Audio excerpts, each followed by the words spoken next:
Pride and Prejudice by Jane Austen, Chapter 3.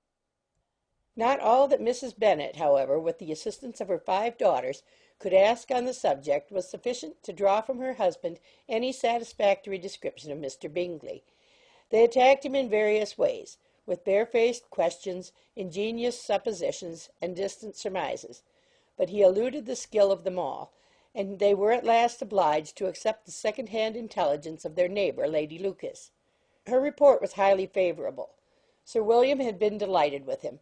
He was quite young, wonderfully handsome, extremely agreeable, and, to crown the whole, he meant to be at the next assembly with a large party. Nothing could be more delightful.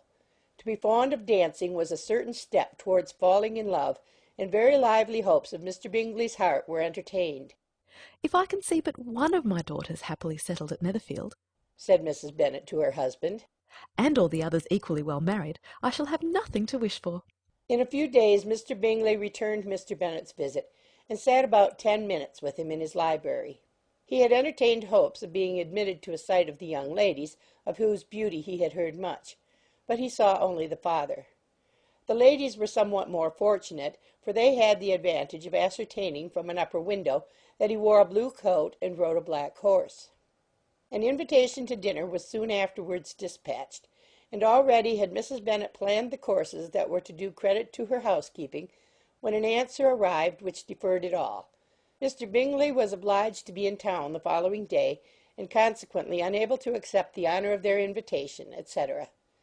Mrs. Bennet was quite disconcerted.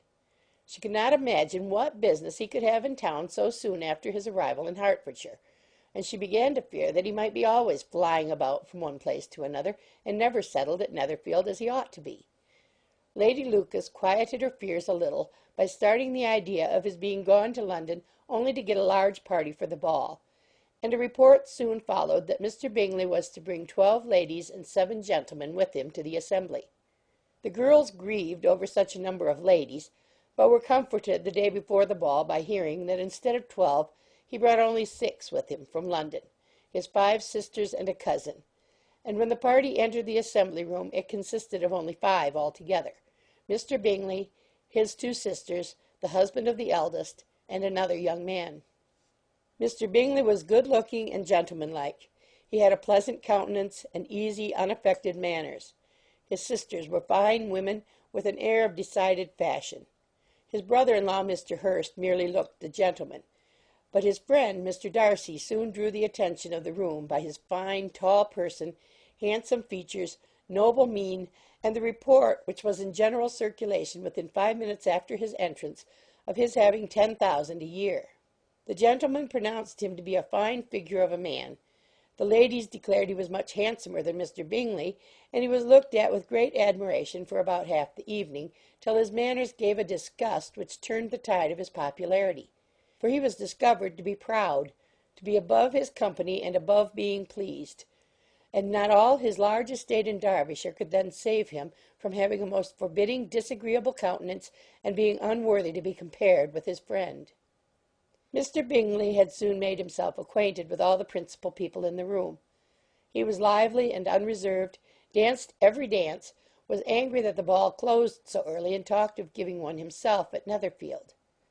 Such amiable qualities must speak for themselves. What a contrast between him and his friend! Mr. Darcy danced only once with Mrs. Hurst and once with Miss Bingley, declined being introduced to any other lady, and spent the rest of the evening in walking about the room, speaking occasionally to one of his own party. His character was decided. He was the proudest, most disagreeable man in the world, and everybody hoped that he would never come there again.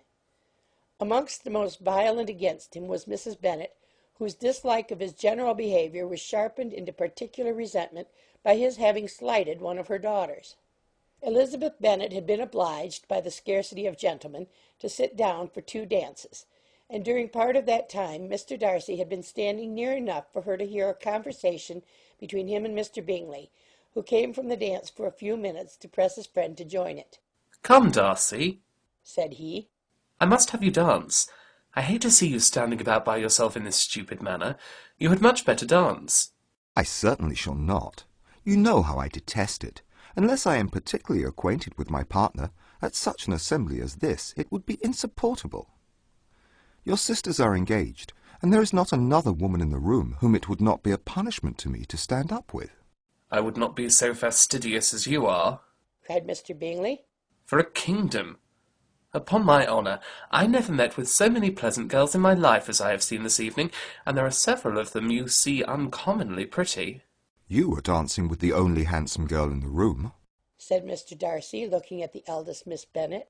Oh, she is the most beautiful creature I ever beheld.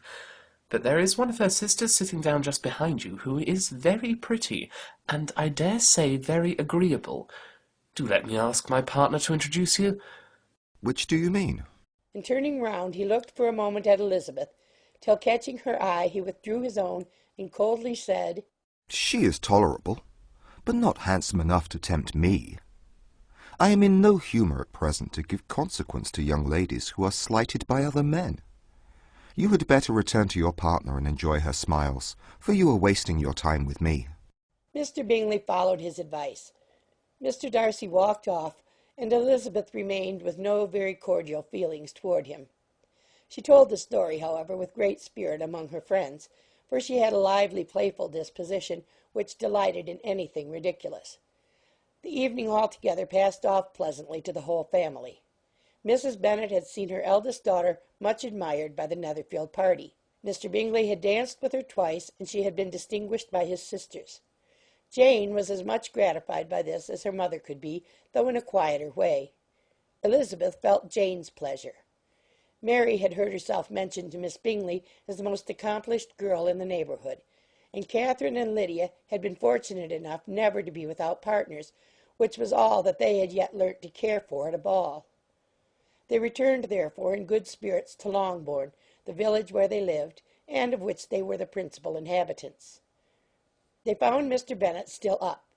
With a book he was regardless of time, and on the present occasion he had a good deal of curiosity as to the events of an evening which had raised such splendid expectations.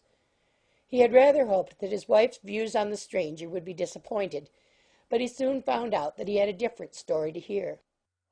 Oh, my dear Mr. Bennet, As she entered the room, we have had a most delightful evening, a most excellent ball. I wish you had been there. Jane was so admired, nothing could be like it. Everybody said how well she looked, and Mr. Bingley thought her quite beautiful and danced with her twice. Only think of that, my dear. He actually danced with her twice, and she was the only creature in the room that he asked a second time. First of all, he asked Miss Lucas. I was so vexed to see him stand up with her. But, however, he did not admire her at all. Indeed, nobody can, you know. And he seemed quite struck with Jane as she was going down the dance. So he inquired who she was, and got introduced, and asked her for the two next. Then the 2/3 he danced with Miss King, and the 2/4 with Maria Lucas, and the 2/5 with Jane again, and the 2/6 with Lizzie, and the Boulanger... If he had any compassion for me, cried her husband impatiently, he would not have danced half so much. For God's sake, say no more of his partners. Oh, that he had sprained his ankle in the first dance. Oh, my dear, I am quite delighted with him. He is so excessively handsome, and his sisters are charming women. I never in my life saw anything more elegant than their dresses. I dare say the lace on Mrs. Hurst's gown... Here she was interrupted again. Mr. Bennet protested against any description of finery. She was therefore obliged to seek another branch of the subject, and related with much bitterness of spirit and some exaggeration the shocking rudeness of Mr. Darcy. But I can assure you, she added, that Lizzie does not lose much by not suiting his fancy, for he is a most disagreeable, horrid man, not at all worth pleasing, so high and so conceited that there was no enduring him. He walked here and he walked there, fancying himself so very great. Not handsome enough to dance with. I wish you had been there, my dear, to have given him one of your set-downs. I quite detest the man. End of chapter 3.